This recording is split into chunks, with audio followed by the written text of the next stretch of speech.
It's showtime.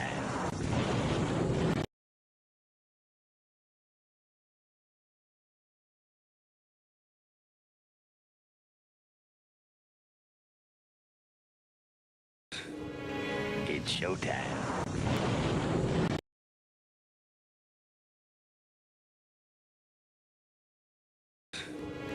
It's showtime.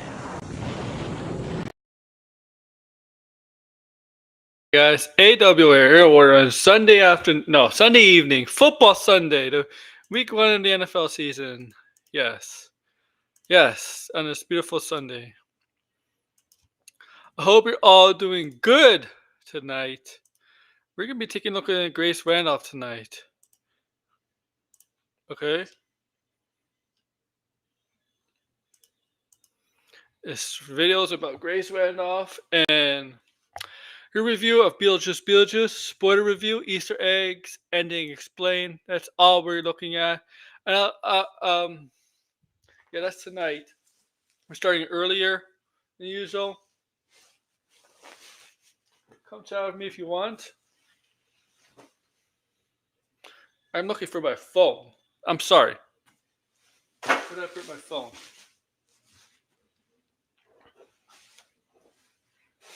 It's not by my side. I'm looking for my phone. I'm sorry, guys, if you're. I'll be right back. I'm looking for the phone.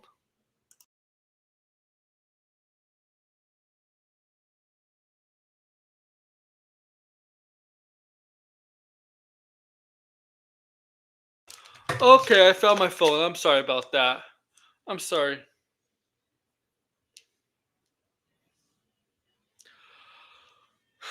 Uh, yeah, okay, once again, I'm here. I'm back. I'm back.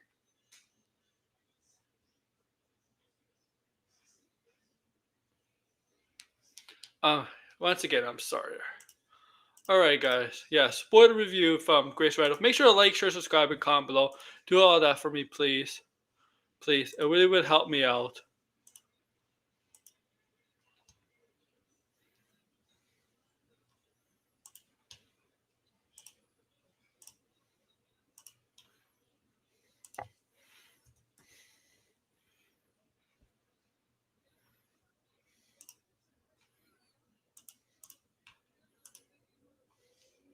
Alright. I don't see anybody in the chat, so whatever. I hope to see some people in the chat for this stream. Alright.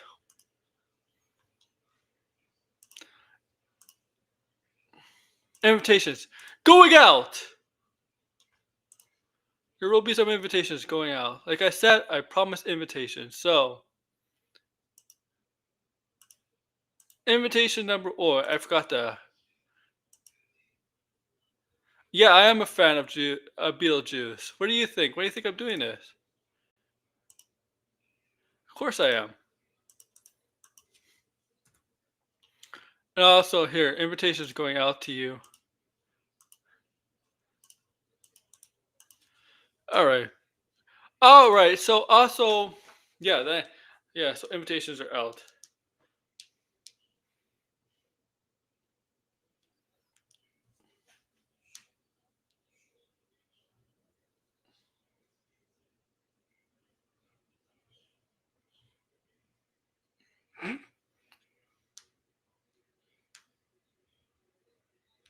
I'm sorry. I know. Say his name 3 times and he appears. Be Beetlejuice. I'm checking behind me. He's not there. I'll be right back again. I gotta go bathroom.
Right.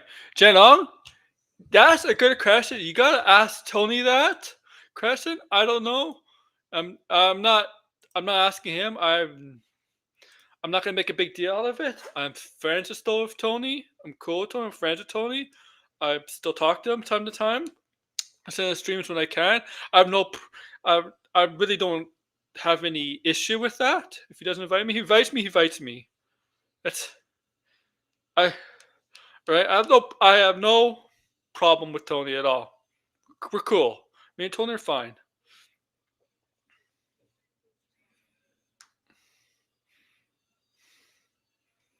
But thank you for checking, man.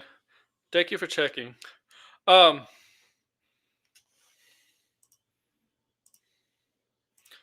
what else is there? What else is there, guys? I don't know what else there is. Kick George. I seen that. Red.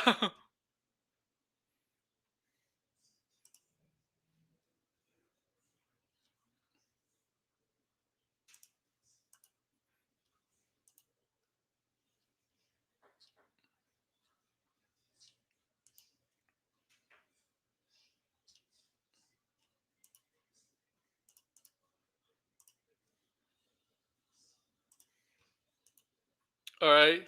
That's actually pretty funny. Kick George. Kick George. Kick George. All right.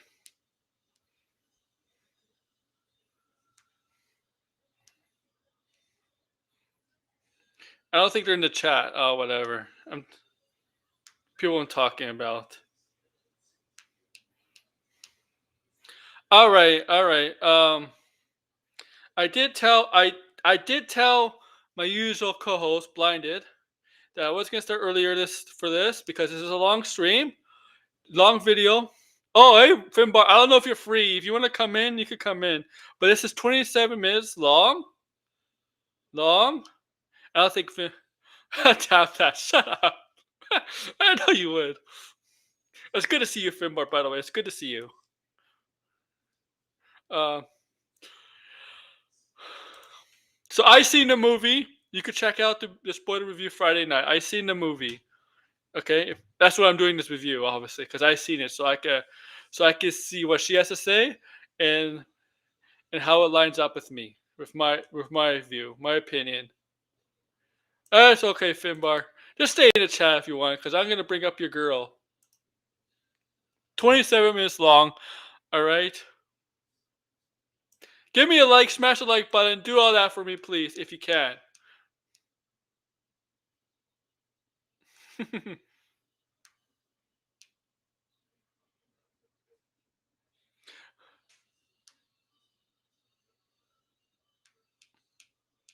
Okay, do all that for me if you can, if you can. That's all I'm asking. All right.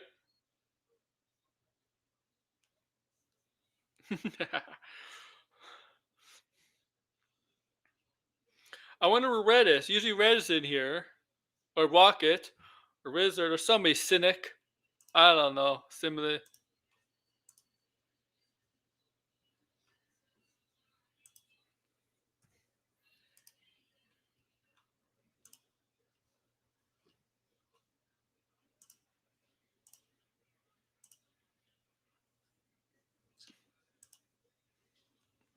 So I did tell Blinded that this was going to be an earlier stream because he knows this is a longer this is a longer video.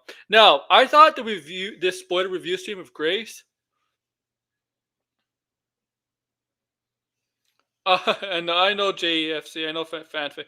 All right, so um, so what the hell was I? So her video on Beetlejuice in the non-spoiler review was only 20 minutes long. So this is a 7 minutes longer. So this just means it's not as long as I thought it would be. Much longer I thought it would be. I actually thought it would be longer than 27 minutes, honestly. But it's not. It's only 17 minutes longer, which is 7 minutes longer. And I said 17, so that's my mistake, which is fine.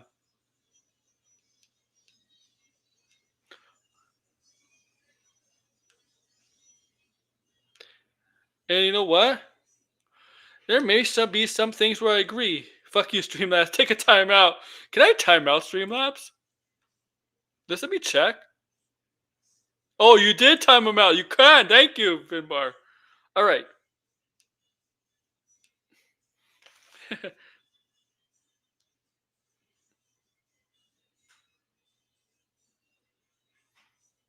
Let's get on with this. How about this? Let's get on with this. You're like, it actually doesn't taste that good. If you But you see the movie, tell me your thoughts, if you like it or not. still, the whole experience of seeing it and getting it and looking at it and unwrapping it was good enough. And that's how I would describe Beetlejuice too. We've all been there. You know what I'm talking about. I thought the movie was very rich in atmosphere, very funny at times, but also surprisingly sad with what they did with Lydia. I feel so bad for Lydia. Oh my goodness.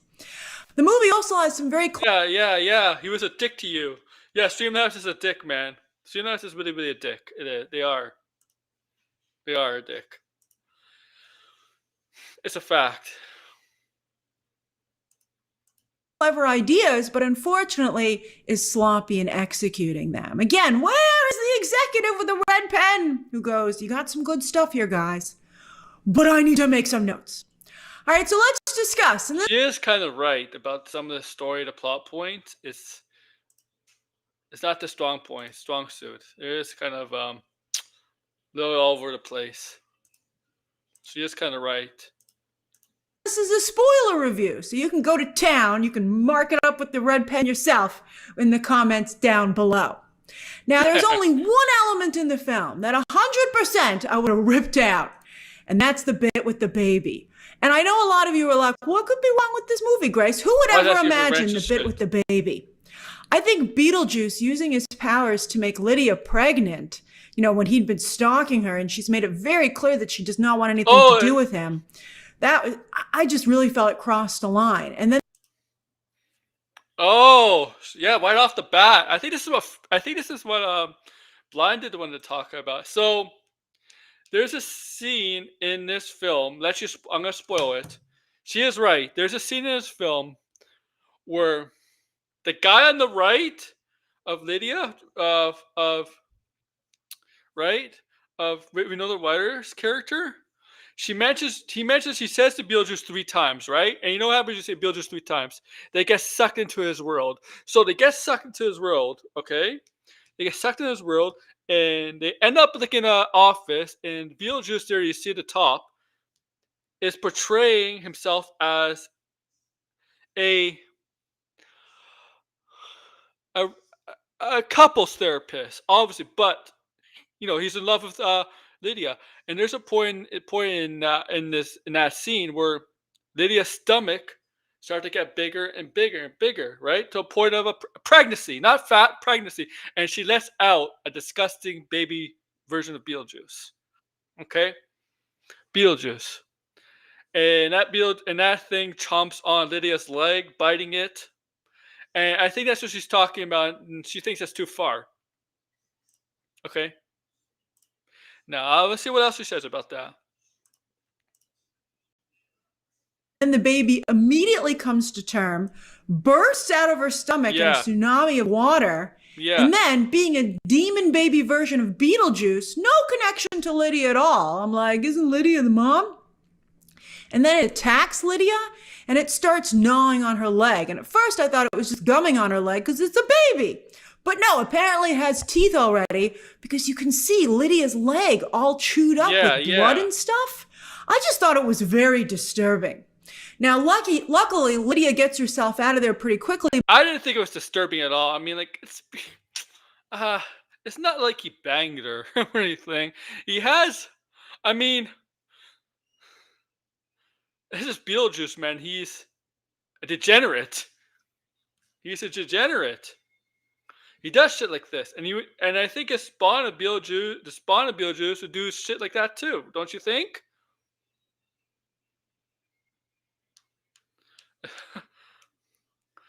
It's not like he raped her or anything. He raped her. Yeah, the R word. That's why I used instead of the R word. It's not like he did that.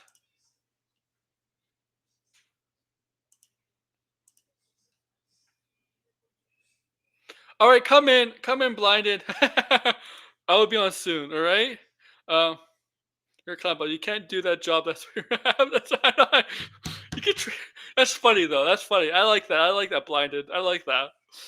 I don't think the bot can respond.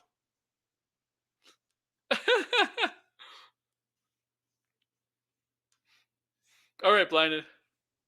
Coming in soon. All right, that's good. That's fine. That's fine. But and also that very same thing kind of happened at the ending of this movie,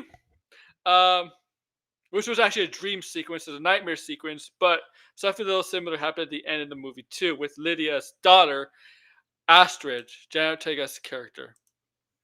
Something a little similar happened there.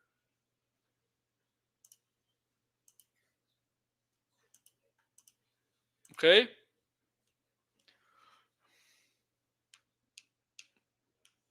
And she's gonna probably talk about it because she talked about the ending explained, and she'll definitely talk about that. That's why I got the impression from her. And it's cool to see people tuning in. Don't be afraid to chat. We're not here to. If you're a Grace fan, we're not here to. We don't shit on Grace. We don't call her names, insult her, or anything like that. We just call out the stuff we disagree with her. Okay. We don't make it personal. We just like to. But yeah, I put him in timeout. So the Finbar did the exact same thing. Okay.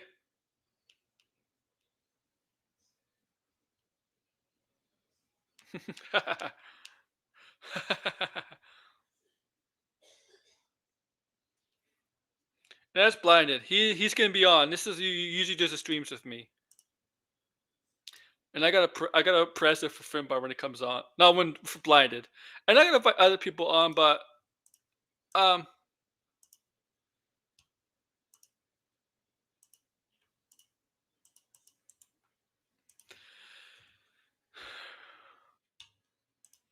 Oh. Oh, here we go. Now it's time for, since Blinded's here, it's showtime. Oh no, I didn't even get to see this, so let me see this. Oh, why is it doing that? Oh, I'm here. Oh, okay. You didn't see that? Was it a clip? I didn't see it. Oh shit! I hope you can see it. It's showtime. Can you see that? Yeah. Oh, it's an image, or is it? I thought it was like a GIF. It's no, it's the program Vigo AI where Yeah. you can use a video clip and an image and combine them into one. Right. Yeah, that's what it was. Yeah, I need to use that because that has a lot of potential. Yeah, this is the free version. I'm not Right. paying for it. But sometimes it's not perfect. Mm-hmm. Because she doesn't have the makeup on, but like you can see some of the hair, a little bit of Beetlejuice's hair. But the point is the motion. She got the motion worked. Right. So yeah, is this what? Oh wait, let me fix this. Let me get this back on. Cause okay. Was that what you're talking about? About like when we were planning to do this? Were you talking about like the baby?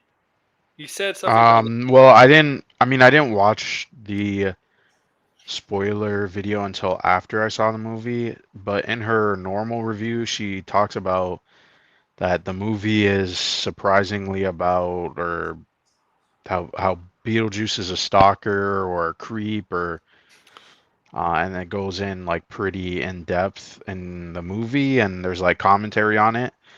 And so yeah, I guess this is what she was referring to. I mean, I don't know. It's like in the movie, it's like kind of like played off as a joke, and it happens really quickly. Yeah. And it's like, yeah, I mean, well, he is obviously obsessed with Lydia, right? So, I mean, That's I that's don't his know. whole shtick, though. That's kind of the whole thing, right? The cartoon was like that. That's his whole shtick.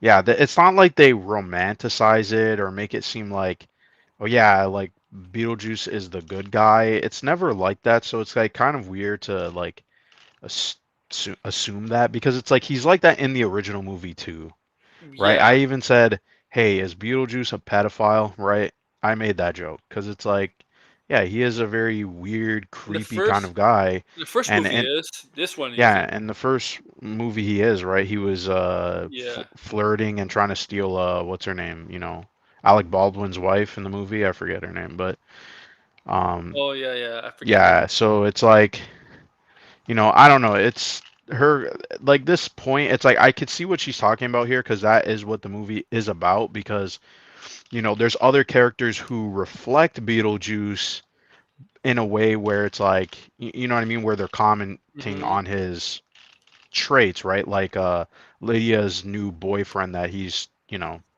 he's trying to marry her in this way where it's like, oh, I just want to.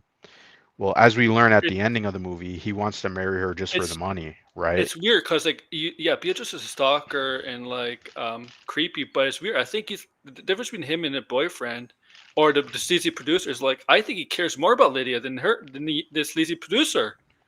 And there's a weird Yeah, twist but I don't away. even know to what degree though. That's the Yeah, and thing, a weird right? twist away. It's like it's a weird twisted kind of obsession, right? Right. It's like it's weird to say. It's really weird to say. It's like I think like Beetlejuice, yeah, he's creepy, but he wouldn't treat her as bad as this guy did. Well, I don't know. He seems pretty like who Uh, really knows what he would do, right?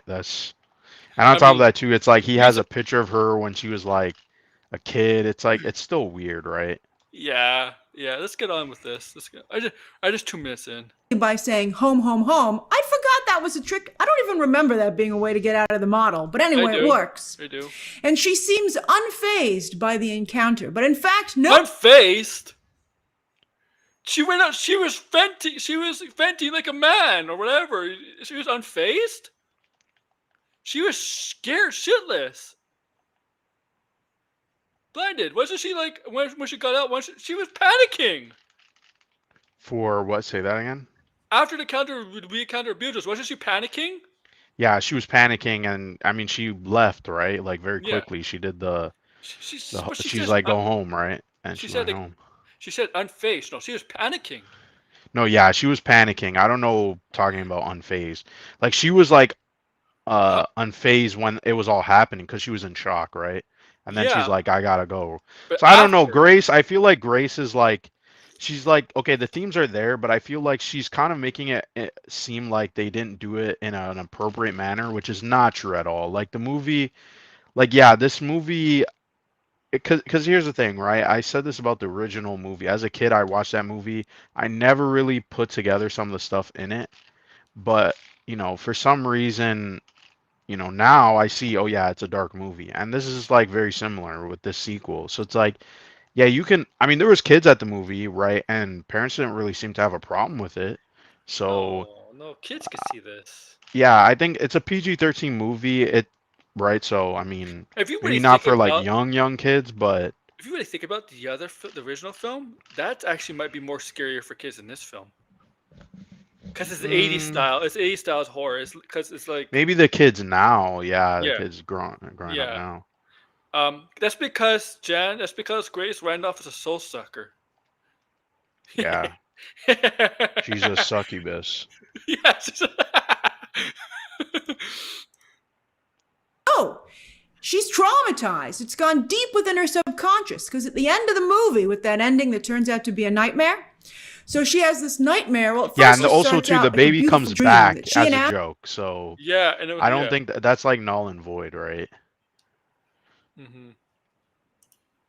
Astrid, well, we'll talk about it, but she and Astrid, are going on a trip, and Astrid sees this cute guy and gets married, and you're like, what's happening? Because like everything's moving so fast, and she gets married, and then she's giving birth, and like this beautiful, like You know Europe. what that was? It gave the impression that they're done with Beetlejuice. Like Asher gets married, has a kid. Like, oh, we're done with Beetlejuice. The franchise is dead. But then he saw that she was waking up from a dream, and then she woke up from a dream again, and the nightmare again, right? It's like, yeah, this franchise might not be dead. They might be doing one more movie. No, they're definitely gonna do one more movie. I mean, the thing is, they did a cartoon, and the cartoon it was like he was always around, and I mean, it would be interesting because the thing is, this movie, like, I see what some of the criticisms are saying, where it's like they did jam a lot into the movie, where it almost feels like that's why I said it almost feels like a TV show because there's so many different plots going on, and you just get like overwhelmed.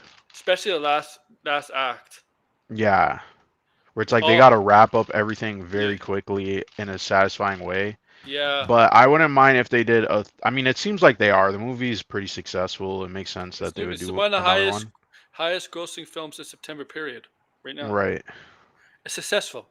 It's successful. There's an interest in this film. European hospital, but like who has that kind of a viewing area for that? It was like all very surreal. And then she gives birth, like in a lot of gore, to the Beetlejuice demon baby. And Lydia is jolted awake. And you're like, oh, thank goodness that was a nightmare. But then Beetlejuice is next to her in bed and he's like, wow, what a horrible dream. And that jolts Lydia awake again because she was in a nightmare within a nightmare. And it reveals that that's actually kind of a trope now. The nightmare within a nightmare. You wake up from a nightmare, and then it turns out that once you wake up from it's the actual nightmare, then you wake up again. It's become kind of a trope. Right. Yeah, it was like a last joke just to say, hey, he's not, we're not done here, obviously. In bed all alone. I really do feel that Lydia was someone who was being abused. And I felt just so awful that nobody was coming to her rescue because she's made it clear. She's never been interested in Beetlejuice. She's not interested in him now. Throughout this film itself. She wasn't really being abused by Beetlejuice. Being stalked? No, stalked, harassed, abuse, that's never brought up in the movie. I mean, maybe manipulated by the other guy, but like not manipulated. Abused. I wouldn't say abuse. Like, I mean, you could say maybe emotional abuse. I don't know. Like that, like there's no, like the thing she's saying in the movie, it's like, no, it's very much about, like, harassment or stalking or sort of being like unwanted or using women, right? I guess you could say abuse, but it's not like the abuse that she's making it out to be, right? It's not like physical abuse or like sexual abuse. It's nothing like that. Like that. No, like there's obviously, like I said, there's obviously tones of this idea in the movie, and that's kind of the theme of it, right? Because all of the main characters at least they're going through some type of manipulation, right? Which this is why I say, I bet the people, the anti-woke people are going to call this woke because, the story is about women being harassed and, sort of being manipulated, right? So. Oh, really? I thought they would like weak women, though. What? I thought they would like the women being manipulated instead of a strong female character. Yeah, they don't. But this is like commenting on that, right? So they're not gonna like that shit. Yeah. She's telling him to go away.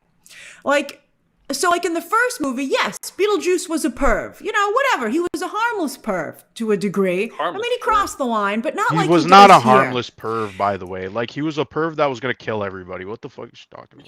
He's not a perv. If you really think about it, he was a lot more toned down. He is a perv. He is a perv, but he's not a harmless perv. A harmless perv, yeah. Yeah, like, I don't know. I feel like she maybe is like some of this stuff is kind of going over her head. And on top of this too, right? I keep saying this, Beetlejuice is not the protagonist of the movie. Yes, it's called Beetlejuice, but he is not the hero. He is not the person you are rooting for by any means. He's just a very interesting antagonist who shows up and obviously causes a lot of fucking chaos. And that makes the movie entertaining. That's why people like Beetlejuice, because he's I wouldn't say like likable, but essentially you can laugh at what he's doing. He's a very silly character, but he's also the antagonist. I mean, he's the antagonist of the first movie. So, and he's the antagonist in this one, even though, yes, he has a decent sized role. He's not in every scene though. But I don't know. He's This is kind of silly, I feel he's like. antagonist, but also like he's kind of, I want to say he's an anti-hero, but he does. No, he's not an anti-hero at Yeah, all. I wouldn't say that. I see some people use that with him in this film. He's no, No, no, I wouldn't say he, like, yeah, he shows up to take down the people who are, because there's multiple antagonists in this movie, just like how there's multiple protagonists, right? I yeah, mean, her daughter, the grandmother, right, or the stepmother, right? I forget the character's name, but you know the actress, Julia, right? is it Julia, something like that? It starts Yeah, with Julia. Dunus, or something. I Yeah, can't remember. It's a really weird name. It sounds yeah, like D's nuts. That's what I want to say. yeah. But It's a name perfect for a movie like this. yeah, very like silly. Yeah. But yeah, so I don't know. I feel like Grace is reading into it a little much. Instead of it being like, hey, this movie does have some interesting ideas. It talks about certain things, but it's sort of done in a way where it's like, I feel like, yeah, when people screenwriters say this, or people, where it's like you want to have a movie that's entertaining, which is the candy, Mm-hmm. and but there's also like a bit of medicine in there. But you can't notice it because you're enjoying the candy. Yeah, But if yeah. it's all medicine, yeah, it doesn't really work. It's just sort of like, well, it depends on the movie though. But like in a movie where like this, people are showing up for the entertainment value of it, not really so much for the messages or the themes, which is fine to have, but you don't want that to be the main focus of the movie, right? Unless it's done in a clever way. But regardless, I think they did a good job of handling it. And oh fuck, I miss a bot. Oh man, Oh, that's so I'm gone. I'm playing I'm playing and um talking at the same time. Here, he's long term harassing someone. And I feel, he's stalking Lydia here, it's revealed, for 30 plus years. And I think he's done real emotional damage to her. I think that's why she can't have a healthy relationship, with someone else. And I think that there's an argument to be made that he Well, is she did. why she is. I don't know about this, right? She did have a healthy relationship though. Like it's in the movie. She did not get She divorced. just, yeah, the thing is, right? What happened was the they were estranged, right? They had a problem. Yeah. And then, yeah, and then her husband died, and so she was like traumatized by it because, yeah, she didn't really, she still loved him, right? Like they have that whole scene where her daughter finds the what's it called? Book.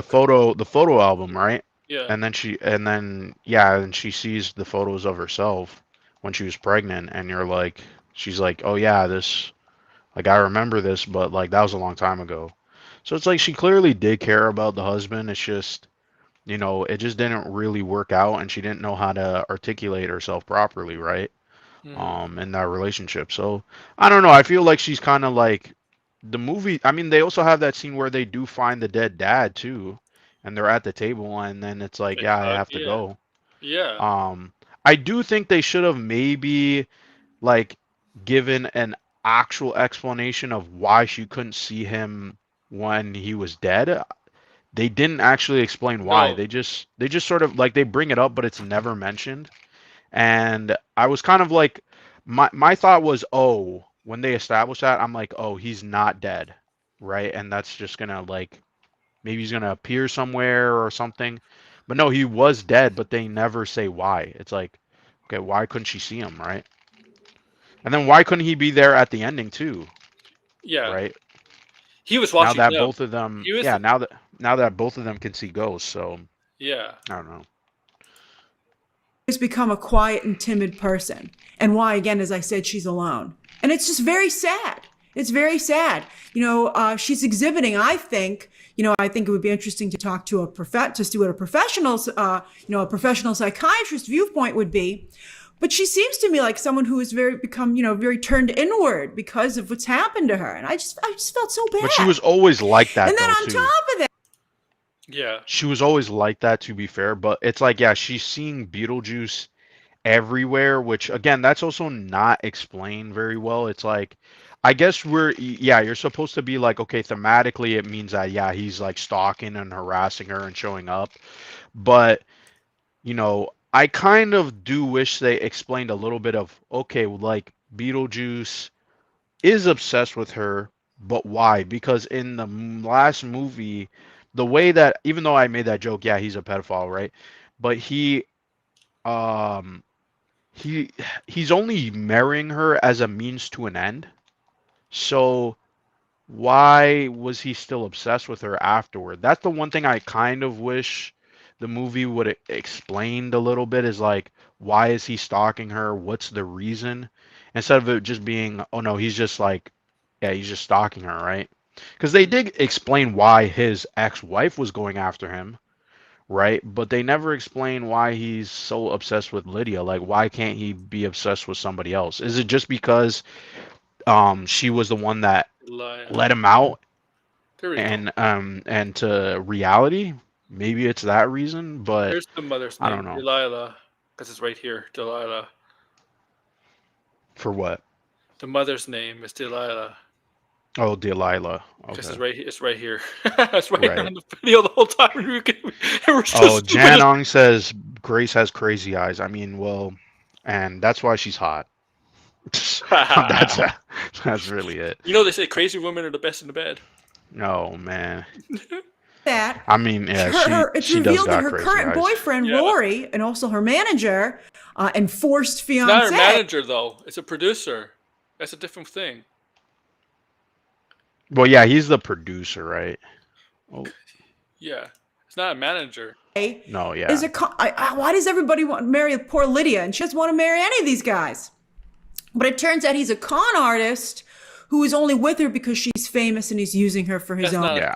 I mean, it's not really a con artist, but it's kind of Yeah, he is, because he did con her though. Because remember, he said he had his wife Yeah, died, and yeah, he yeah, did say that. So he is one, because he straight up lied to her, right? yeah. I mean, yeah, yeah. I guess you could say that. In some sort of way, he's a con artist for sure. It's not like what's up sideways. Oh, what's up sideways? But Grace, he's a producer. He wasn't their manager. Yeah, he was a producer. And it's kind of normal for actually producers and producers on air talent to kind of be in a relationship. It's actually kind of normal. So you see it all the time. Fortune. And also, on top of that, so it's not just Lydia who's being preyed upon by men, but it's passed down to her daughter.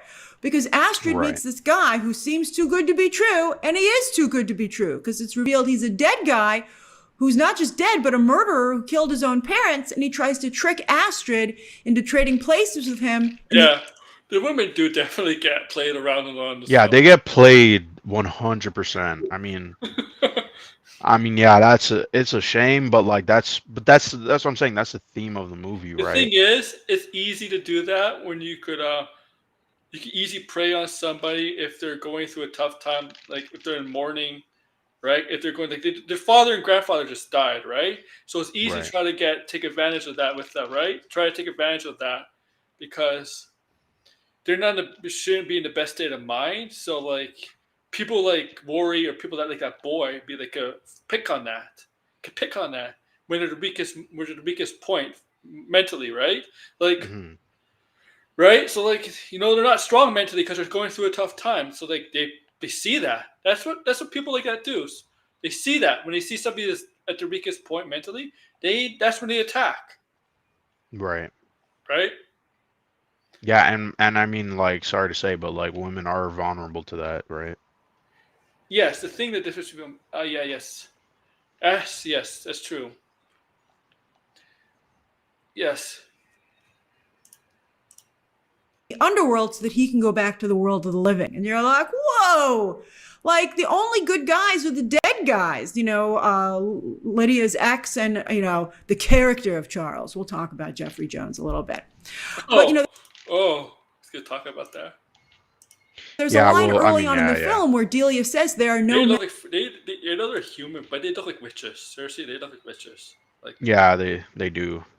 the way we're watching Agatha. But I mean, Winona Ryder is still pretty hot. I mean, she's almost 50, right? Yeah, yeah. Yeah, she's not too bad looking. But I mean, yeah, it's they do look. I mean, that's the vibe that they're supposed to get, right? Because she was kind of goth, right? Mm-hmm. That makes sense. But well, it is normal to wear black and Yeah, that too. Men left in the Dietz family. It's a strong line. It's a powerful line, and I didn't write that line. I didn't choose to make this movie focus on the Dietz generations of women and how many of them are preyed upon consistently by men. This movie made that choice. They're forcing us to have to discuss this because, obviously, only 2 women were preyed on in this by the D generation. Yeah, I mean the stepmother really That's love. wasn't She wasn't like. preyed on. Yeah, she wasn't preyed on. Yeah, because it's like the husband died. They never really. I thought they were going to, because I watched her review and she like mentions that. Oh yeah, what's his name? Who is a pedophile in real life? I mean, he was charged with it. What's his name? I don't Jeffrey remember the actor's name. Jones. Yeah, she made it seem like, oh yeah, he's like referenced in a way where it's almost like they're commenting on what he was charged with, or maybe like to me it made it seem like, oh, they're gonna turn the father into a villain, right? Or like turn him into like someone that they're gonna like shit on. But they really didn't do that. It's like he's in the movie, but it's like you don't see his face. He's dead, right? They do have that little moment where it's in stop motion or like Mm-hmm. claymation, and you see him, right? And then you see the plane crash and all that stuff. Like that wasn't that bad. Like I feel like there's some actors. I thought, this was like the best way to handle a canceled actor, because it wasn't like, oh yeah, we got rid of the character. It was like we did something a little bit more unique that fit the Yeah, world and the story, right? So I wasn't like against it. I mean, the thing is, if you brought him back, I think people would be like, oh yeah, they would bring up the sexually fact that, revenant. he did this shit, and I mean, he hasn't acted since, so why bring him back? I No, mean, no. right? So I thought it was better than what she made it seem like, right? Because I don't think most people are gonna even clue in at, uh, like you see him once, right? And the claymation does look like him from the first movie. It doesn't really look like an older version of him. No, But they no. just, yeah, they didn't. They did it in a way where it's like, like they tiptoed around the subject and they didn't really, do anything too offensive, I feel like. So this is mostly like Grace talking about this, because most people in the comment section were saying they enjoyed the movie, they didn't have these problems. So this is really just her feelings, which is I fine, but I don't agree with them. no. I think it would be horrible to overlook it because so many people overlook it in real life. You'd be doing the very exact same behavior that enables this.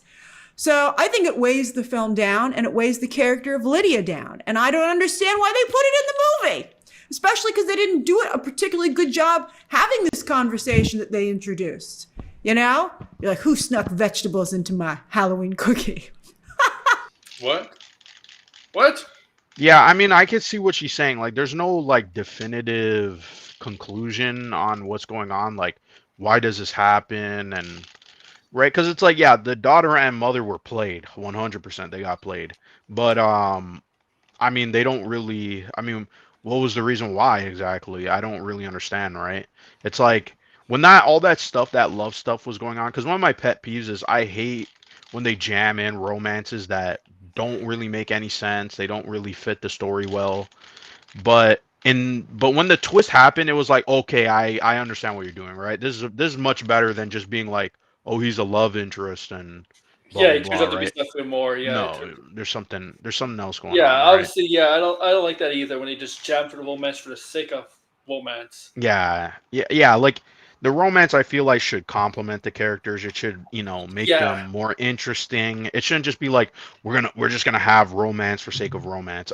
Unless maybe the characters are that's my hot, okay, you could do that, but that's my don't problem just with some. randomly do that shit. That's my problem with some superhero movies. I feel like they put the romance just for the sake of romance at times. I don't Yeah, feel every superhero movie needs a romance in it. right. Like, but they tend to do that. Yeah, I'm not a fan of that stuff, but yeah. All right, let's continue. But you don't even get any nutrition. But since it is in the film, since the storyline is in the film, another line that really stood out to me, again by Delia, Catherine O'Hara is so good here, is that she asked Lydia whatever happened to the tough little goth girl that she'd once been. And I thought that was such a powerful line, and I would have wished that Lydia had returned to that, at least to some degree, by the end of the film, to get her self-confidence back, to see. Yeah, but I mean, but she kind of did, right? It's not like it's like she's still the same. It's just she was plagued by, Beetlejuice. That's kind of the premise of the movie. But it's like she's it's also still kind of a very similar character. Like she doesn't really take a lot of shit, right? it's also a phase, and also she's a teenager. It could be the phase. Also, Yeah, and she's also an adult too. It's not like she's a kid anymore. That too. goth. I don't Oh. know what's the difference between goth and emo. I always thought they were the same, but I guess there's some difference, right? No, the way Lydia is, Lydia in the first movie, she sounds like so negative about life, stuff like that. Hmm. Like, why would she have that viewpoint if she got married and had a kid, right? Right. Right? That would change her whole view on life. When she got married and a kid, you believe in something. If you're like a goth or emo, I don't know. I'm trying to be careful here because I really don't know much about them. But like the impression we get from them, they're like, especially from entertainment, like how they enter the mediums and entertainment perceives them as like life sucks, life is meaningless, life is hopeless. But if Lydia had a kid and was in love, that doesn't correlate anymore. Yeah, that doesn't make sense. Yeah, I mean, I'm be curious to see what they would do in a third movie, and I mean, the success of this movie, it's almost guaranteed that this is gonna happen within the next 2 years, right? Next 2 to 3 years. Hopefully, we don't have to wait like super long, and they already have some ideas of what they want to do. But I mean, I would kind of like want to see what they do with her character going forward, because it's like, okay, she's still being badgered by, um, you know, yeah. Beetlejuice, right? Beetlejuice is So defeated again, but she's not. But but like it's not like she won the war against him because she still has nightmares about him. Clearly, right. right? Like Yeah, I'm not sure what they would do, because it's like they kind of in this movie did explore the idea of him being like his origin story, which I'll say this also too. Even again, I like the movie, but I yeah. don't know if I was a fan of the origin story of like That he was was a a story. great It was just a grave grave digger. robber. I thought he would have been like a little bit more interesting, right? Because I if you guess. remember in the first movie, the caseworker was saying, "Oh, Beetlejuice used to work for me, right?" And he used to. So I mean, he's still kind of doing that because he had the office with all those little shrunken head dudes.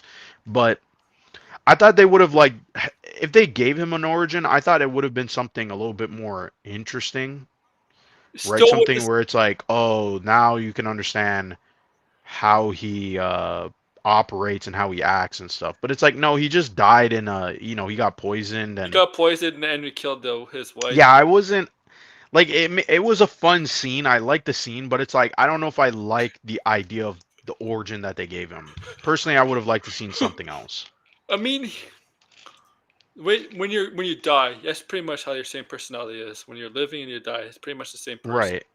I But mean, the thing is, if you notice, like everybody in that universe dies in a very like the thing is, interesting way, the and thing that is, and that's reflected in their as a ghost.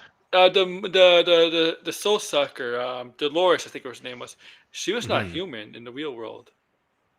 Like soul No, suckers, what? you have to be something, right? Like But she she, was part of a cult, and like, yeah, but like what's she called of what? Soul suckers? Like that's so yeah, basic. I don't Like know. like what? What? see the old Lydia. And instead, it's her daughter who has to get her out of the loophole, in the marriage I feel maybe like she's a soul sucker, kind of like a succubus. Like she basically is kind of Yeah. one of those. Well, I mean, yeah, they Siren. made that joke. Obviously, she's a soul sucker, Yeah. and he's like, say that again. You know what I mean? So, I mean, it's part of the joke, right? That's why they kept saying it.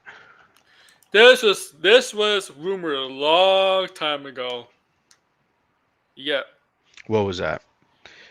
As one. Yes, the original title for the sequel was called I don't. Beetlejuice Goes to Hawaii, and the reason why it didn't happen was because the original screenwriter for Beetlejuice, he passed away before they Yeah. finished the movie, and they always wanted to do another Beetlejuice movie because it's like, well, why not? The movie was successful and everybody had a good time, so it's like, why not make a sequel? But they never really found an interesting concept, and so that's why it never happened. And I mean, if you go back, like even like 20 years ago, 30 years ago, Tim Burton and Michael Keaton was like, oh yeah, I really want to make one, but we don't know what to do exactly. So, and I feel like this movie kind of reflects that because it's like they jammed in so many different ideas, and which is fine, right? Because I feel like it's fine, but at the same time, they should have like patch it up a little bit so it feels more seamless. But a lot of the problems with sequels, I mean, especially with something like Star Wars, right? They don't really have interesting ideas of what you would do 40 years after the story. They never find a way to like, okay, let's Mm-mm. show the characters in a different way, like how have they evolved, all this stuff, right? Like the only other legacy sequel I feel does this in an interesting way is Blade Runner, right, where we learn about what happened to Yeah. Deckard, and he has a kid, and the kid is like the firstborn I'm blanking, oh, replicant, right? So it's like that's interesting, right? Because it's like, oh, these characters evolved in ways where it's like, oh, you couldn't really have seen that in the original movie.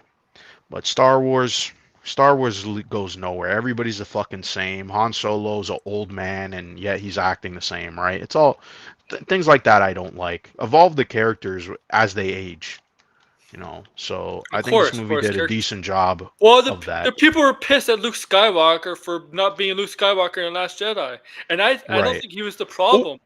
Like, or if they're oh well, here's the thing, right? Because I was just thinking, right when said the last sentence. Sorry, my brain's all over the place. Beetlejuice doesn't change, but he's still the same, but you get to see him in interesting ways in this movie, right? That's what maybe they should have you, c- done with Luke Skywalker. If you're going to you, have a character who doesn't change, you have to find a way where it's like, okay, if they don't change, what situation are they in that's new and what challenges can they do? Like, if you're not going to change them, you got to put them in different challenges. And they didn't do that with Luke Skywalker. Luke no, Skywalker is just, oh yeah, the dark side came back and now I'm sad and depressed. And it's like angry you for try to kill your nephew. You yeah. like some of these legacy sequels really need to even another one that I'm not a fan of but people liked was Ghostbusters Afterlife. I'm not a fan of that movie. I think that movie is just like it has a couple ideas that are interesting, but it's just so far removed from what the original Ghostbuster was, where you're kind of like, why would You're you wrong. continue making You're this wrong on as a that. You know which sequel? Ghostbusters far removed from the original Ghostbusters? Well, I 2016. mean the 2016 one, but the That's a 2016 different. one isn't yeah, it's not a legacy sequel. It's a But different yeah, that universe. movie is horrendous. Obviously, I Afterlife is a better movie than Oh, that. But I'm just saying, Star as a even legacy Ghostbusters sequel, 2. I didn't like it as much. The sequel to Ghostbusters 2 is the video game. Okay, that came out like Yeah, 2009, 2010. 2009, yeah. That was such a good game. Okay, I know technically it doesn't count as a sequel, but that was so damn good that game, and it Yeah. should be. Um, that was so damn good that game, and they haven't really made a good Ghostbusters game since. No. They try to make a lot of them though, but yeah, they Yeah, don't work out. a lot of movie games in the 80s and early 90s sucked, Yeah. especially on the NES. Oh my god, It was all like the I know the angry video game nerd. I know like he has like his biggest antagonist, his biggest rival is what is it J N what's it called JLN? Yeah, JLN. Yeah. Because they made so many tie-in video games, Yeah, right? and They we're had all like a not bunch of Marvel and ones we're too. not good and we're not good, right? Yeah. Back with Beetlejuice. And Lydia just continues to be dragged around in this movie, being all stammering and, really beaten down emotionally. And I just felt horrible about that. Of course. I would have just preferred to see Lydia like she was in the original film or in the animated series, right? The closest we get to that is when she's hosting her own show. Loved that. I also Yeah, love I that did found like that the too. footage. Yeah, I like it. She's also be like, why not use your power? Not your power, your abilities to host your own show, man. I like that too. Yeah. And it kind of reminds me of like those ghost shows. I mean, the only difference is Right. those ghost shows they don't do in live studio stuff. They go actual. Right. I like though it because the reason why I liked Interesting. it was because it was funny that it was bullshit, but yet she could still see ghosts. So Yeah, it was that's the part that I liked. It's like, yeah, this is all bullshit, but like she can see ghosts. That's the funny part. it's like watching those ghost shows. I'm like watching those Yeah, ghost shows. You think ghosts from 100,000. You think ghosts in other countries. If you visit other countries, like sometimes when ghost adventures goes to other countries, they don't do it anymore. You think they understand English? They're dead. You yeah, think they're dead. they're dead. And if you think they understand English, um, Oh hell no. um, it's just watching those ghost shows because they exaggerate this stuff, right? They Hmm. exaggerate, because they have to. Yeah, for entertainment, right? Yeah. Sideways. That's a good game. Um, yeah, I Yeah. mean, I like how she plays on to this gift she has. I mean, of course, make money off it. If Footage they had, like the look, ultra. we have in those ghost shows. They always have somebody who can supposedly see spirits, right? Right. Just like I don't know, like the night vision footage in that haunted house, and with her old Right. school hat that she had from when she was little, she's still wearing it, but she just so reminded me so much of Delia. I was like, you've turned into Delia, which I thought it was hilarious. I love that Delia kept saying, I wish Astrid were being nice. Because she's wearing black. Mm, Why should we mind a deal? because I guess she's an artist, right? Like she's a And TV host. Like, yeah, Delia's more of the yeah, different kind of she's a artist. sculptor. Yeah. Well, yeah, and she makes really weird sculpts. Right. Because we obviously right. But And in this one, I mean, you do see one of them, which was like it was like an Easter egg, right? Because yeah, when they're at the university or the college or whatever, you see one of her sculptures. But what was I saying? The hell is this? Sorry. Now I lost my train of thought because that fucking bot that I just got. Oh my god. This is what happens when you play games. Someone remind me what was I just saying? Aaron, please. What what? was I saying? I was trying to make a point. Oh, right. Okay. The stepmother, sorry folks. The stepmother in the movie, she's not making sculptures anymore. She's doing like art exhibits that are like I don't even know how what you would describe it. Like avant-garde, interactive Hmm. yeah, like exhibits. So she wasn't making sculptors in the movie, which yeah, I mean, and she was also trying to like make like these like weird films too. Like she was trying to make a film for her husband, right, who passed away, and that's the reason why she ends up dying, because the snakes weren't defanged, and so they just killed her, right? So yeah, that's what I wanted to say. All right, yeah, let's continue on. To you, but since you were so mean to me, I do like the irony, the delicious irony of it. I thought that was great. But I also liked it when Lydia was running around a little bit in the underworld with Beetlejuice, and Yeah, that was cool too. it's too bad, if they actually did like each other, the Beetlejuice saying they were like Bonnie and Clyde was cute, but she doesn't like Beetlejuice, so I was like, leave Lydia alone. I'm not sure why Beetlejuice had to be obsessed with Lydia. I think it works better when they are just like pals, as they were in the animated series. Or if Lydia liked him, but she doesn't like him. I have no problem with his bad boy behavior, by the way, overall. I thought that was fine. I thought in many parts of the movie it worked really well. And I loved it, for instance, when Delia, who dies, says, she's like upset she has to wait online in the underworld. And she's like, I know people. And she realizes that in the underworld, the person she knows is Beetlejuice. And she summons him. Yeah, that's funny, though. Yeah. To find her husband.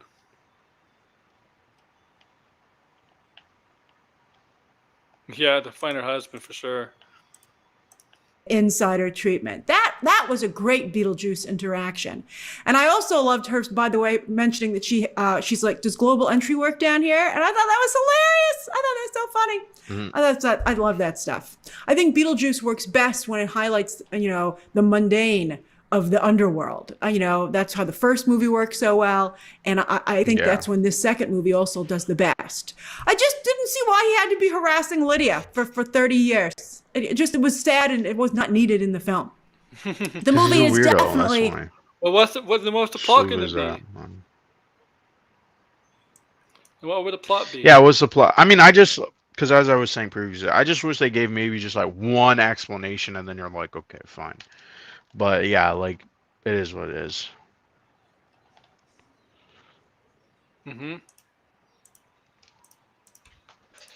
Overly complicated, which is frustrating, particularly when they have a great thread already there, which could have been a streamed down storyline with Astrid. I was like, you have it!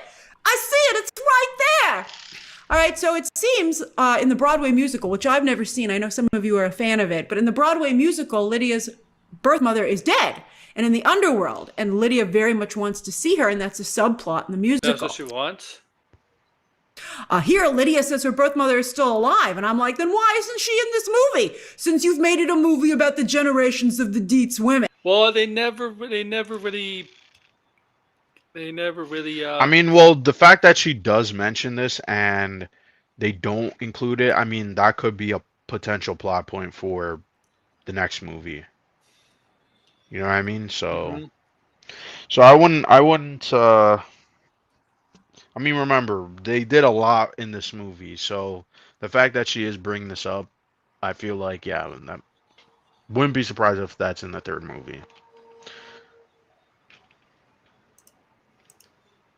All right, yeah. I mean, she really hasn't really talked about her birth mother in the first film. I don't know why they're bringing it up here. Yeah, they didn't do it, yeah. But anyway, in the sequel, they take that, boop, yoink, they take that storyline from the musical and they give it to Astrid, whose father is dead. But for some reason, Lydia can see so many dead souls, but she can't see Astrid's father. Did they explain a reason for that? No, that's what I was just saying. They never explained why she couldn't see him, which I thought was kind of frustrating. Because then it would have been like, oh, I couldn't see him because, like, I just didn't want to see him. I felt guilty that he was dead. Or maybe she did see him and she lied. There are so many different things they could have done to make it be like, oh, I understand now, right? Like, or maybe like they could have been setting that up the entire movie where it's like he's trying to communicate with her, but like she doesn't realize, right? Like she's blocking him out for this other guy. So, I mean, those are things the movie could have done in a way that felt like thematically made sense. But yeah, I mean, yeah, the whole like manipulation part with the men, like that's the part it's like, yeah, they should have had maybe like an explanation or like some kind of conclusion that made sense for it's like, okay, these women were manipulated, but here's the reason why, and this is why they're not gonna be manipulated further, right? But I mean, that's in hindsight, so it is what it is.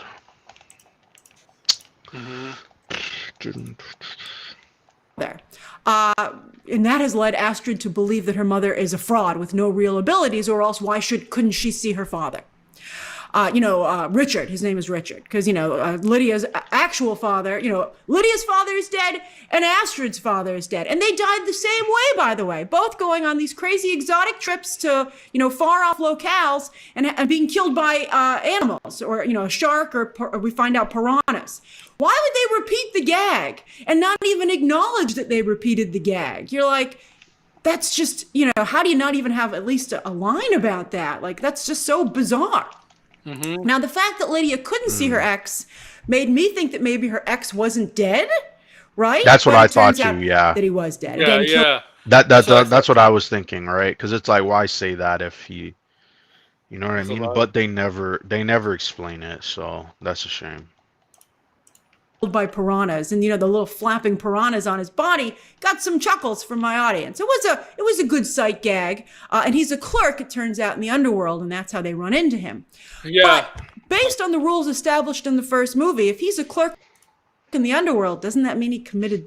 He killed himself? Like, are we gonna discuss and dive into that at all? What do you mean killed himself? If he was a clerk in the underworld, because all the clerks killed themselves, right? Or at least that's kind of like the visual of the clerks when you see them. Yeah. I mean, they don't say that directly, but if you look in The Office, a lot of them did kill themselves. Mm-hmm. But I don't think that's like ever explicitly said that in order to be a clerk, you have to have committed suicide. So I'm not sure about that. But I mean, it is in the movie, though, to be fair to her, right? So that's not a crazy jump. The reason Astrid is in the underworld in the first place, again, as I said, is that she meets this boy who is too good to be true. And I knew his parents were dead as soon as we saw them when they wouldn't show their faces. I was like, those two parents are dead, thank you very much. But I thought that they had died somehow, and he had used the Book of the Dead to bring them back to life because he didn't want to let go of his parents. But apparently he really wanted to let go of them because that was a good twist that he was actually their murderer. Yeah. And that he had died. Yeah, I like that twist. I like that twist too, man.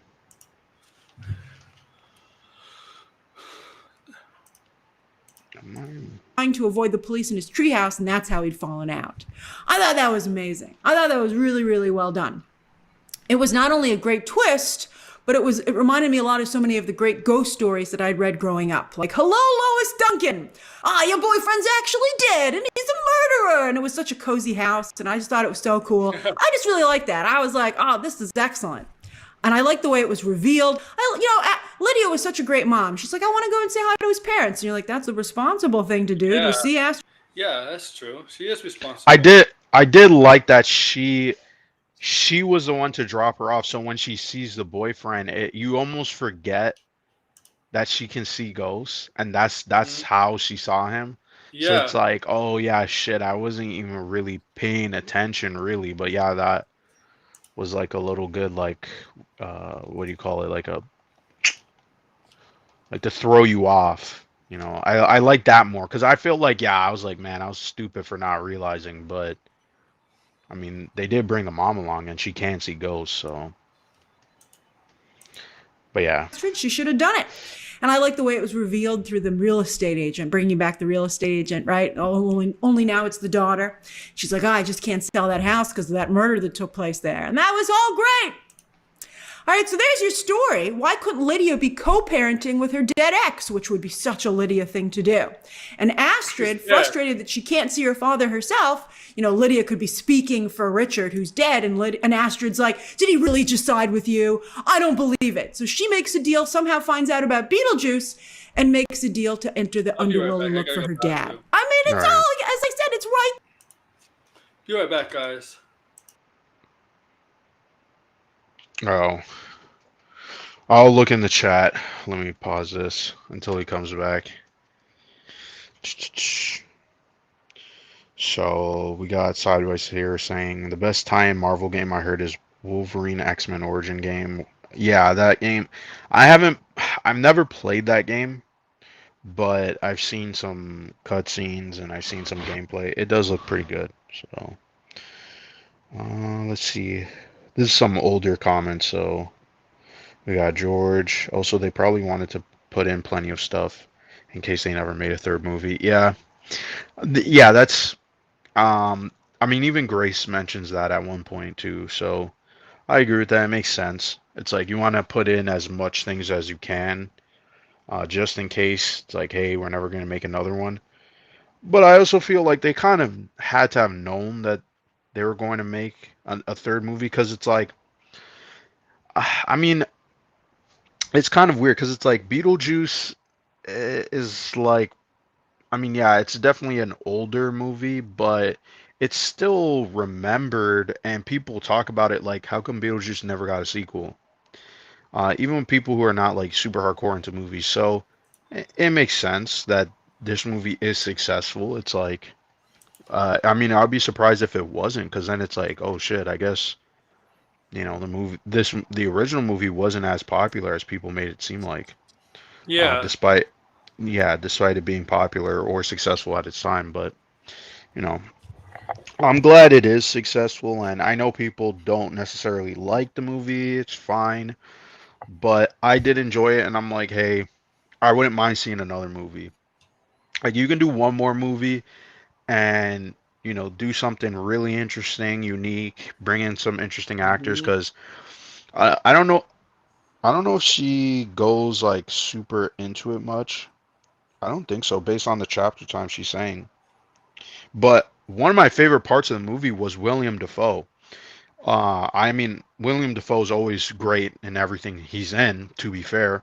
But I really liked how he was this actor pretending to be the detective, and all his jokes like definitely had me laughing. I love the campiness of it all. It was really funny to me. So um, he was definitely my favorite part of the movie, by far, by far. So I wouldn't mind if you either brought him back or brought in another type of actor like that and let them play around with being like a dead person, a ghost. Like I think there's some potential for a third movie just based on whatever sort of jokes and ideas they can come up with, right? Where it's like you have a lot to play with in a way where, yeah, like this movie's not focused on world building or none of that stuff. It's really focused on jokes. So, and the campiness of it all. So, It's meant to you be know, campy. The thing is, yeah, Tim Burton's has always been known to be kind of mostly a campy director with this stuff. right.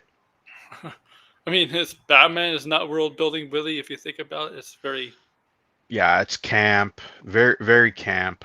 Um, yeah. which yeah, I feel like camp has like, we do get campy movies on occasion, but not necessarily in the mainstream. Like camp to me, I mean, I would say like even something like Marvel would never make a campy movie. Like it's just never gonna happen. That'll be the day. Yeah, it would be nice if we got a There's your campy movie. story. You're done. Just clear away all this extra stuff. Although I did think the Monica Bellucci stuff was okay. We'll talk about that. And it would, I mean, that could have been fine. That could have been your B storyline. And it would have just allowed for stronger character development as well, because they would have had more time to focus on fewer characters. Also, speaking of parenting, here the Maitlands are just dismissed. Apparently, speaking like a lot of loopholes in this movie. They found a loophole and they moved on. But at the end of the first movie, they basically become Lydia's babysitters. That's what they come up with, that, everybody could stay in the house together. And they were raising Lydia. And it was revealed, made very clear that they were doing actually a really nice job. And they were making her a more well-rounded, well-adjusted person. And I think it would have been Right. nice, especially since, again, Lydia is dealing with being a parent herself, to reflect on how the Maitlands had helped to shape Lydia. That she was not only very much Delia, Yeah, but they should also have been very in the much movie for sure. I mean, I get it. Like Alec Baldwin has his problems, but I And she mean, did as maybe much they could as have done possible. something around that to like. I Sure. mean, they were clever enough to like have the dad in it, but not show his face. So I'm sure they could have found a way arounding not Yeah, they having did that with Alec Baldwin in they the did that with movie. the So dad.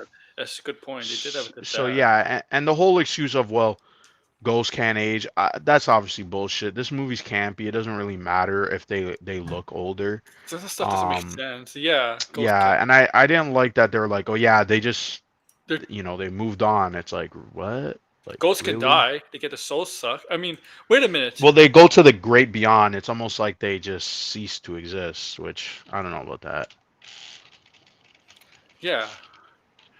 Yeah, yeah, they go. Yeah, I mean, clearly you know there's a hell in there. Right.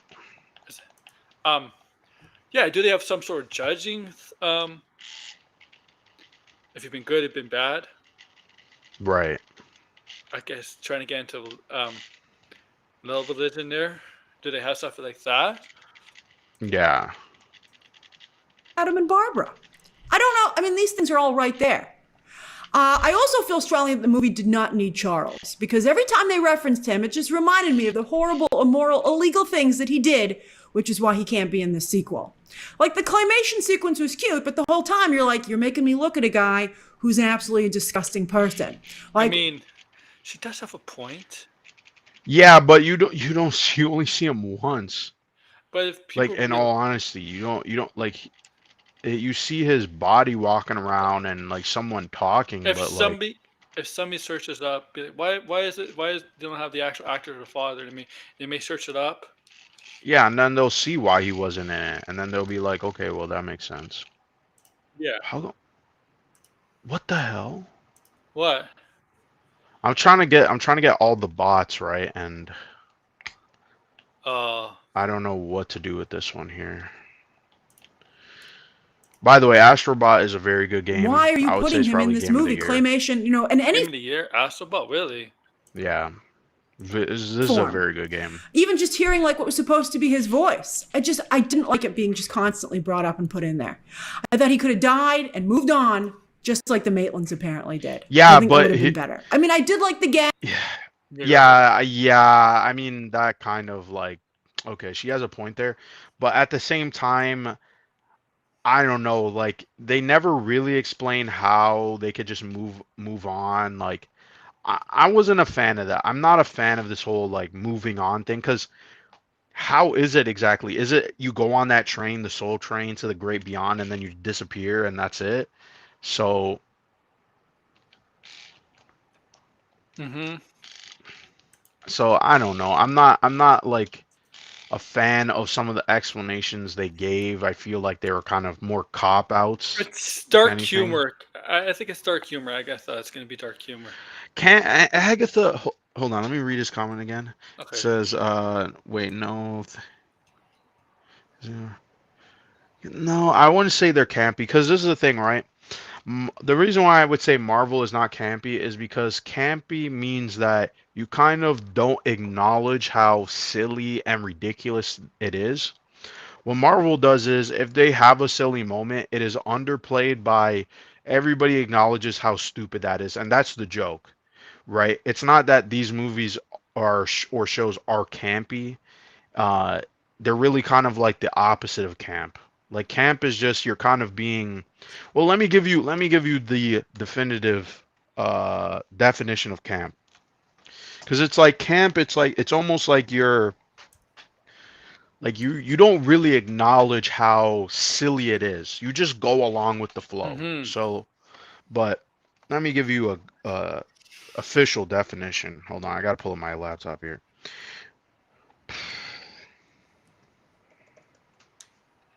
So campy is absurd or exaggerated, in humorous ways, right? So it's sort of like extreme, right? Extreme type of humor, just like, you know, very, very like silly moments, but they're, you know, it's like tongue in cheek.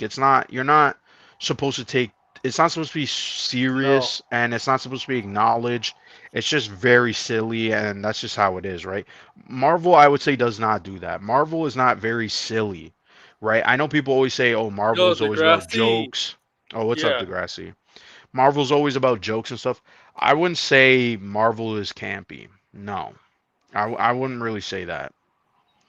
Because it's like if that was the case, I mean, why do they always have to remind you how self-aware it is? I feel like if you're gonna describe Marvel movies, I would say they're more self-aware type of humor.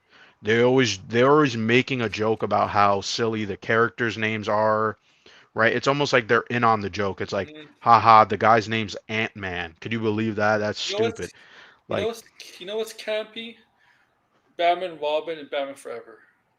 yeah, those are campy because they're Even just though, like, yeah, it's just such an extreme, and it's never acknowledged. It's never like, yes, it's just like that's the tone of the movie that we're going for, right? So, see another one. It's like, yeah, it's yeah. I mean, I think that's a better way of describing it. It's very silly, and then I would also throw in, it's not acknowledged. It's just silly for sake of silliness, and hmm that's okay. I feel like sometimes, you know, movies have forgotten to be campy and just be so absurd and just like go with the flow because, we live in an era where people are always nitpicking and they're analyzing and they're doing all this stuff. And so filmmakers now feel like, oh, we need to explain things. We need to make sure people are aware that, yeah, yeah, the joke is silly, but like we get it, we know it's silly. It's like you don't have to tell us that it's silly, or you don't have to do like a wink wink nudge nudge. You don't have to do any of that stuff. So, yeah. Where he was missing the top half due to the shark attack, and he ran into someone who was missing their bottom half due to a shark attack. Yeah, that's funny. And you could have done that with Richard, and he had the top half, and you ran into someone with only the bottom half. But that was a fun. yeah, gag. but he was dead already. And That's then not. also, I do think it was funny. Yeah, So like they can't do that. He was. And Delia finally saw him at the end, and he's missing the whole top half of his body.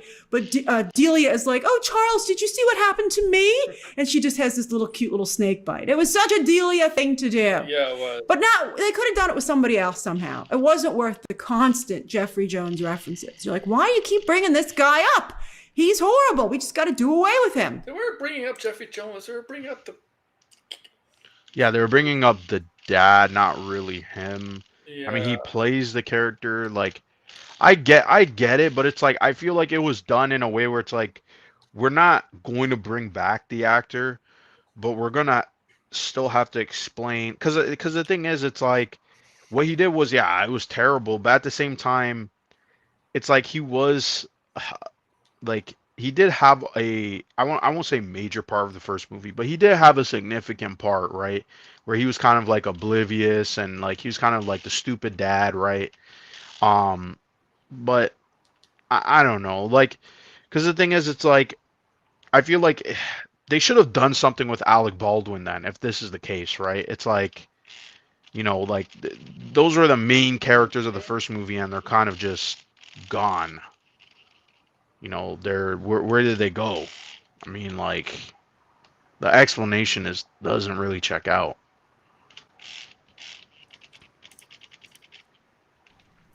Also, one last missed opportunity. At the end, when Lydia decided to take Astrid on that trip that Richard had promised to like all the scariest or most haunted places on Earth, including Dracula's castle, and that's where Astrid meets this cute guy and gets married and has a baby. Before all that stuff with Beetlejuice's demon baby happened, I thought that Astrid had accidentally married Dracula. And I was like, oh, are we going to do like a live action Hotel Transylvania? What a great setup for going forward with this. Yeah, marry Dracula.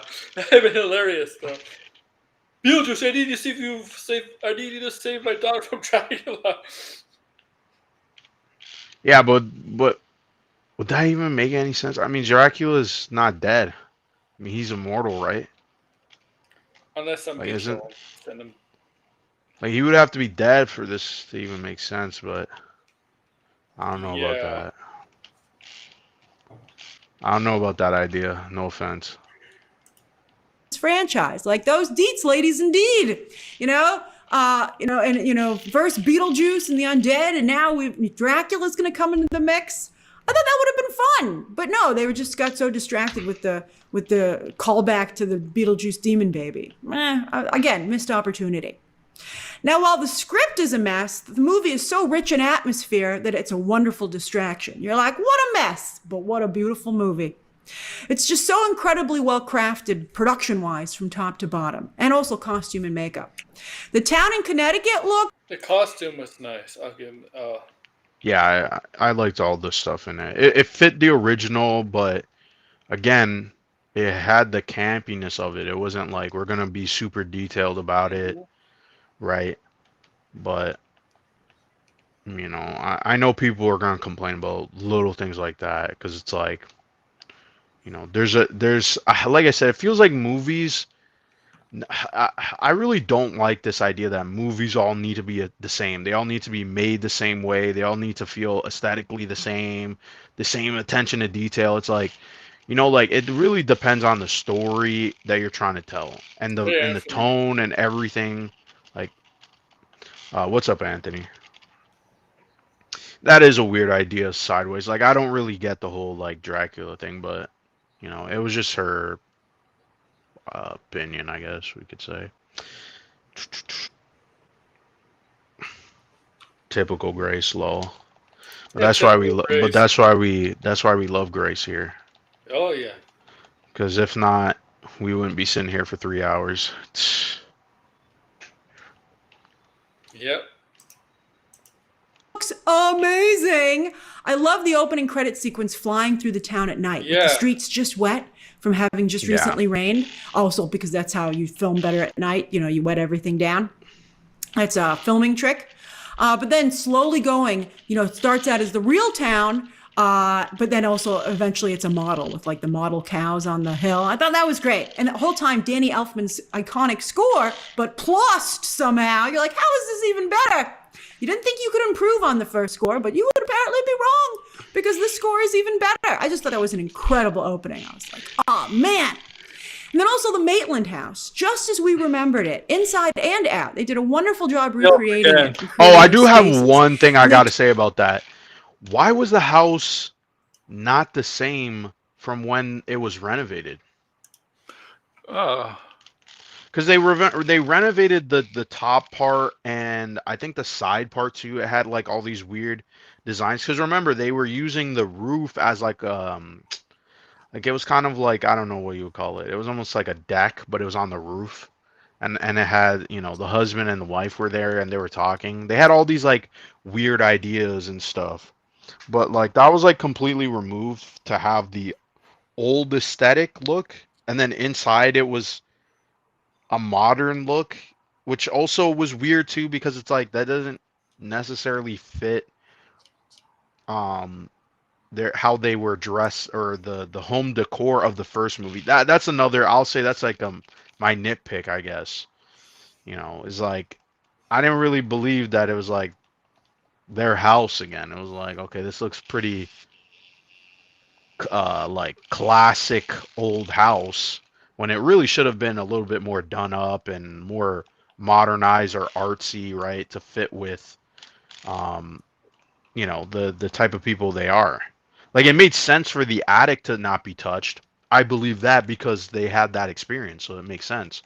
But everything else, I don't know. It just felt detail wise that was a little off to me.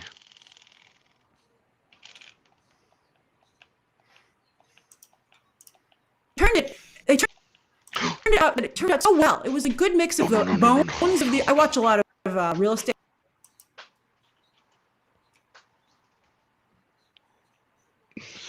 I messed up. Oh Oh, man. you messed up. Yeah, I messed up. I messed up. We can continue though. It's all right. Just $1 million listing LA. So I'm like, oh, you really use the bones of the house, but yet there was a lot of Delia in there, but with like in a respectful way. Like I think she did improve the house. I was like, that's a nice house. I thought it was great. I loved the makeover, the remodeling. And also I thought shrouding the house in like a black shroud for the funeral. I actually thought that was a great artistic choice. I was like, Delia, you really have something here. This Yeah, really, that really made spoke sense. to me. That I fit thought that was their phenomenal. And then the Fraser like that them dressing the house like that fit the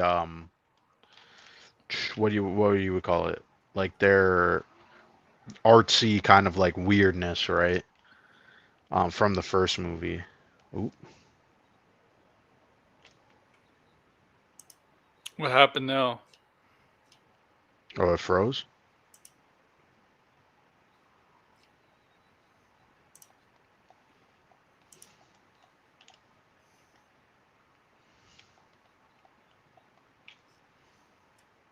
Oh, did it freeze?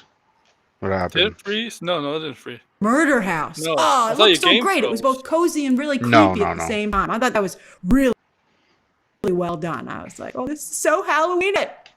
And then, of course, we went back to the underworld, which, by the way, we entered with this artist who was leaving Delia's exhibit because it had been canceled due to Charles' death. But he died the exact same way that Joe does in Pixar's Soul, falling down a manhole. I couldn't believe it. I was like, oh my God, you just ripped off Soul, and that's a different studio. But I thought that the underworld was great. Largely due to the impressive makeup and costume. That wasn't a rip off of Soul, by the way. That's like a kind of a trope that really happens. Fantastic Halloween. And that's what like Soul was playing on.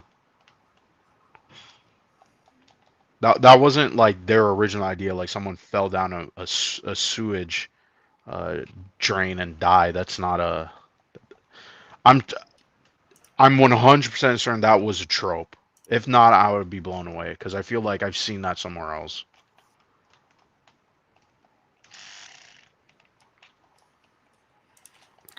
Just so many great elements. Which were the ones that stood out to you? The ones that I particularly liked was I loved that skeleton woman at the switchboard. I mean, that she was kind of like moving really fake-like. It seemed almost a little bit also like a ride. She was like, yes, I'll connect you. And, it was, I just loved it for some reason. I just thought that was great. And then also the ghost police squad in their costumes, like their motorcycle cop costumes. I was like, I like that. Yeah, a little YMCA action going 911. On there too. It felt like, I just thought that was great. Willem Dafoe was fine. It wasn't anything we haven't seen before in any projects. Fine. Yeah, that's fine. But I appreciated how much he committed to the character in the movie. It worked in that regard. And did they actually make a fake Willem Dafoe? When he froze, I was like, I think that's a plaster, fake Willem Dafoe. I don't think that's Willem Dafoe standing still. I wondered if he was going to shatter because they built that, but it didn't. So I wondered why he couldn't just, I'm like, Willem, I'm paying you a lot of money. You can't stand still for like 15 seconds. Do you know how hard it is to stand still? Yeah. Even for like... No, but that no. But that was the best part of it, though. Yeah. That was what made the joke. Was it was him as a wax dummy. That was funnier than just having him stay still. Because it's like, oh, that's not actually him, but he's frozen. That was the joke. Like that's what I mean. Like she didn't get it. Like those are like little stuff with his character where it was like, oh yeah, they really did pay attention to making this kind of fit the campiness, right? Of just how like weird and bizarre it was. But I don't know. Sometimes I feel like Grace, doesn't pick up on it, but it's all right. It's all right. And then, of course, Beetlejuice. Michael Keaton is amazing here. In some ways, even better than the first film because he's given more material and more characters to interact with. Again, that Delia interaction was one of my... Yeah. Yeah, he was pretty good in the movie, too. Of course. I mean, would I say was it, like, better? I'm not really sure just yet. I feel like it was very solid compared to what we saw in the trailers, where it felt almost like he was a little bit off. But when you really see the entire movie, sorry, he definitely did a really good job. Like he didn't miss a beat, but I don't know, the original performance is just, because you could tell he's a little bit older, but maybe that's really it, really, that he's just a bit older. Favorites. I love that he says, "Oh, now that you're dead, you want to hang out with me." I loved it. And my audience cheered. Oh, how we cheered when it was revealed that he was the one who defeated Jeremy at the very last minute. Jeremy thought he got his passport stamped and he was going up top, but Beetlejuice got him. That was great. The deal, That's what I think Beetlejuice... Yeah, it was funny. Like, Beetlejuice is going... So he pulled the thing, he said, and then Jeremy's going straight to hell. Oh, man. Yeah. Man. Yeah, that was a good one. The mundane. What was the line he said? Because that one made me laugh pretty hard, but I forget. I forget too. Yeah, it was a good line though. What he said. I'm gonna have to go back and look because that part was funny. And also Beetlejuice. He's like, it's almost like Ghostbusters and Alien are supposed to be about plumbers and exterminators like that. And that's what Beetlejuice is. But for the undead. And I think that's when the bit For the living. those all movies came out around the same time, by the way, which is interesting. The 80s, The Working Man he's a in exterminator in for genre the film. living. But that's what it works Exterminator Not for the the dead. living. Yeah. best. And also the psychiatrist scene, minus the baby, I like that stuff as well. And then that crazy wedding sequence, it's just really haunted me, in fact. Like Wearing red again, remember from the first film? Say that. Oh yeah, she was wearing red. Yes. Yeah. here, he has Lydia and their entire wedding party lip syncing to this crazy song about a cake in the rain and losing the recipe. Yeah. And I was like, that can't be a real song. That was funny when they all started singing and the reaction. She said it was. She couldn't believe it was a real song. It was good. I liked it. It was. That's what I mean. It was campy, like a something. Most movies would not do that because they know people don't like musicals. People don't like this and that. So they would have been like, don't do this. It's like cringe. The thing is, it's supposed to be campy and silly, right? Yeah. And it fits. It fit the tone. Also, yeah, it is a callback to the original. But at least, I mean, they do bring back that song right at the funeral, which to me was a little bit weird. But okay, whatever. But yeah, having this song and they're all lip syncing to it, it was like, yeah, it fit. It made sense. It's a callback, whatever. It was enjoyable for what it was. Mm-hmm. Song. And I actually was talking to my parents about the movie, and they're like, no, that's a real song called MacArthur Park. And I was like, what? So I Googled it, and it's sung by Mr. Richard Harris, thank you very much, a.k.a. Dumbledore, which is also a Warner Brothers movie, by the way. And I'm like, the synergy. This is nuts. In a band? Dumbledore? I don't know that. And it's just, again, I was like, the lyrics for some reason have really stuck with me. I'm like, this is just insane. And it's a breakup song. So I don't know why Beetlejuice would want to sing it at a wedding, because he didn't know that they had found a loophole to get out of that wedding contract. Hey, because it's kind of like a twisted. It goes on. It's like, it is a breakup song, but it's like, because it's about like the cake and the rain. It's like, I don't know. He's kind of a twisted guy, right? So he probably took it the opposite way. But yeah, I mean, it's a fair point though. But so long, and everyone's just so committed to it. But it just really resonated with me, even though it's not as fun as the Deo sequence in the original film that it's supposed to be a callback to. Like, it's not a great big fun musical number, but again, as I said, it's more haunting. And did they put lips on that cake? Was that cake singing at one point? The cake also looked disgusting. I was like, I don't want a slice of that. Yeah, and it was like melting too. Yeah, it was melting. It was definitely not. I don't know if it was icing at all. No, it was weird. I want to take a moment to talk specifically about Delia and Lydia, because they fascinated me. You know, for a movie that I think is about women, it was so great to see that they had thrived. That, you know, and again, we've discussed it in a lot of recent Hollywood nostalgia plays. Thrive. You call them basically victims in this film. Yeah, she did. She did. They have characters brought back, and they're all doing really He's a lot older. Yeah, he is. But here, these two women, you know, not only had Lydia grown up to be very much like Delia, which I thought was really funny, but they'd both become two such successful artists. And I thought that was so great to see.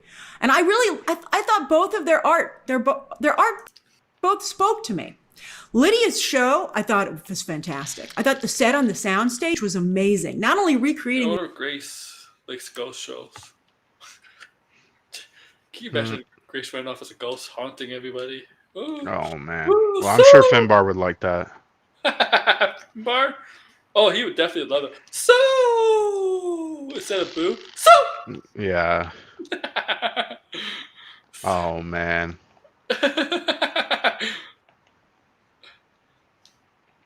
Oh, yeah, we're going to end this soon, guys, but I do want to talk to Blinded after a bit if he was free.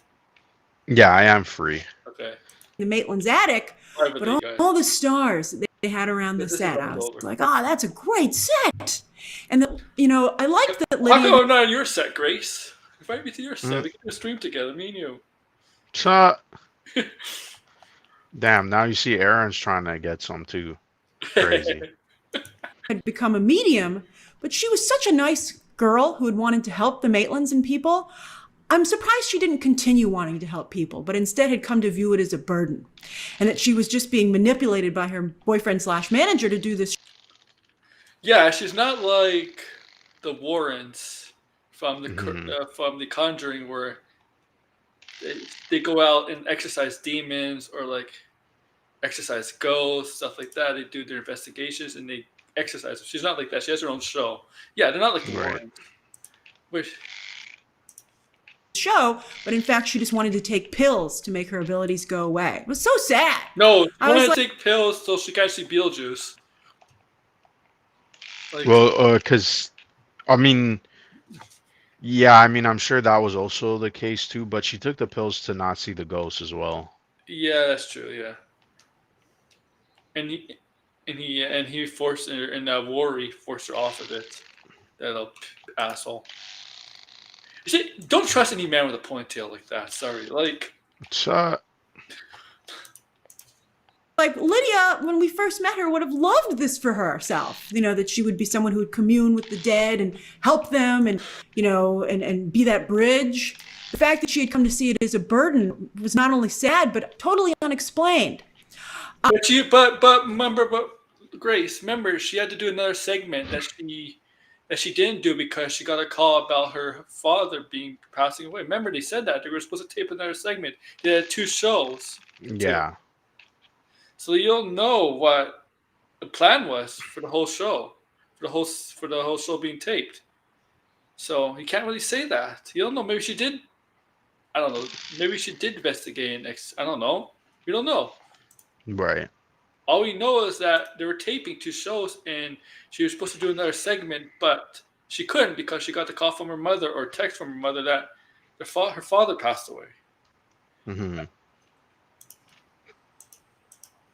And then also Delia, so successful as an artist. I loved it. She had given an art center to Astrid's school, and that's where some of her sculptures from the first movie were. They were like the Dietz Art Center. I was like, you go, Delia. I thought that was phenomenal. And I thought that while Delia's artwork was still a little bit out there, I started to see the method to her madness. Like, her artwork was speaking to me. Maybe it's because I've been seeing more modern art exhibits in real life, and I'm like, you know, I'm like, okay, clearly this person got an exhibit for a reason. Let me try and understand why. And some of the pieces there have spoken to me. This art installation on this roof at the Met really spoke to me. This, you know, not all the pieces, but I liked the spider. I was like, that's really cool. And that could have totally come out of Beetlejuice. And that's a real life sculpture. Watch the artist say, that's not supposed to be a spider. Sure. You got that wrong. So I really liked Delia's work. And I thought some of her ideas were silly, but some were good. Like capturing a scream of anguish. I mean, it was a crazy way to do it, but I was like, I'd like to see the pictures, Delia. I actually thought it was a good idea. So I thought that was a lot of fun. She had actually become, I think, a valid artist.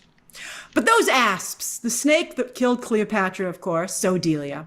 But as soon as they arrived in the mail and she was like, oh, they've been defanged, I was like, Delia, those haven't been defanged. I knew where they were going with it. And sure enough, yes, Delia dies. But I thought it was funny that one consolation she had, you know, Astrid's like, well, your artwork's going to go up in value. And Delia was like, oh, yeah, that's nice. Oh, yeah. She and Charles went to the great beyond. I can't see. Value does go up once you're dead. But she's not going to get any of that money anyway, so. Yeah, she's not going to get that money. But it does go up. It does go I up. guess for them, though, right? Yeah, for Lydia, yeah. Delia going to the great beyond. And it would mean that Lydia and Astrid would no longer be able to communicate with her. So I'm not quite sure why they chose that for Delia. But yeah, that was an interesting I really loved what they did. It's kind of weird that they kept doing stuff like that. Mm-hmm.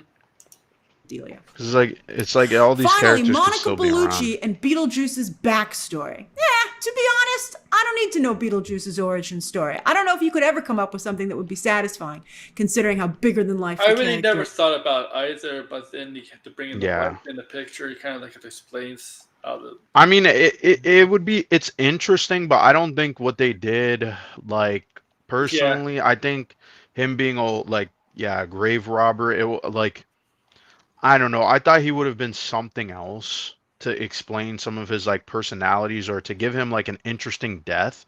But no, they didn't do that, which that was the part I wasn't like. I was like, eh. Yeah. I think they should have saved that, to be honest. Or it's like, oh, how do we get rid of Beetlejuice completely, and then you go into his origin story, right? Because it's like, yeah, Michael Keaton.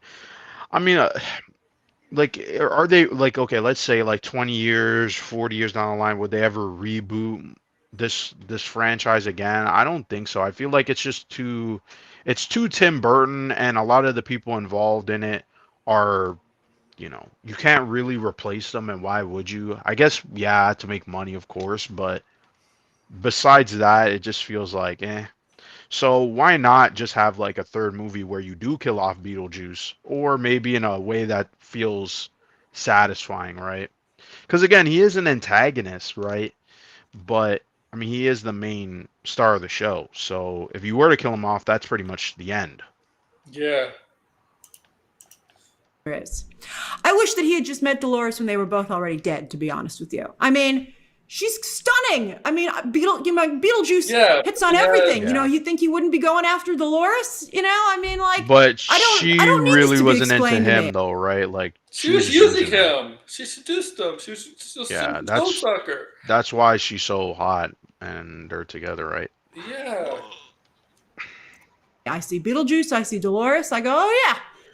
She looks beautiful, stunning. And she's really, once again, Tim Burton's dream girl, right? This type that he's created. Yeah. And he swaps out who's playing her, you know, and move in his work and in real life every couple of years. You guys pointed out it's actually 4 women with Lisa Marie, right? I think one of you said it might even be 5. But his personal life aside, right? They're married. Yeah, they're married. Yeah, but Tim Burton had like 5 wives. Really? Yeah, he had a couple of wives. What's her name? Too. Shit, she's in Fight Club and she's in a lot of different stuff. I'm forgetting her name. Carter. Yeah, I know. Yeah. Yeah, I know. Yeah. I mean, she was kind of hot too. A pretty good formula here. I think it's interesting, and the only reason it's no longer that unique is because he's just used it so many times already. But you know what? I still kind of think it's cool, so I liked it. It was very much like Michelle Pfeiffer and Catwoman, you know, and I miss that character.